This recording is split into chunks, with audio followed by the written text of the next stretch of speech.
When the Rambam was asked about the minhag to stand when the Aseret haDibrot are read for this week's Parsha, he expressed great concern. The Rambam said if we're to stand for the 10 Commandments, people may come to the misconception that they are the most critical part of the Torah. They're all that matters, so we stand when they're read and not when anything else is. And as such, the Rambam thought that even though this custom had a long-standing tradition in many communities throughout the world, he thought that it must be stopped.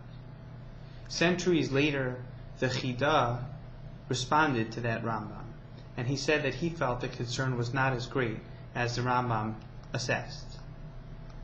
The Chidah said that even though people will stand for the Aseret haDibrot, it's not as if that's the only part of the Torah we value.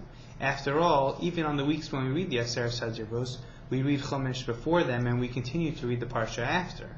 If so, said the Chidah, clearly everyone will recognize the significance of the Aseret haDibrot and everything else that comes along with those Parshios. This machlokas between the Rambam and the Chidah is focused primarily on the misconceptions that will result from standing for the Aseret haDibrot. But before we get there, we have to understand why it's valuable to stand to begin with. Is this about recognizing the significance of these 10 mitzvos over others? Maybe we can suggest an alternative. Some of the Mefarshim explain that when we stand for the Aseret haDibrot, it's not in recognition of the Aseret haDibrot being the 10 most important mitzvos, but it's an attempt to recreate the experience at Har Sinai, to recreate the receiving of the Torah at Mount Sinai. By standing for the Aseret haDibrot, we don't say that these dibros are more important.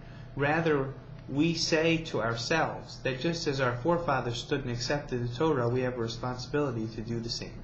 Have a great Shabbos.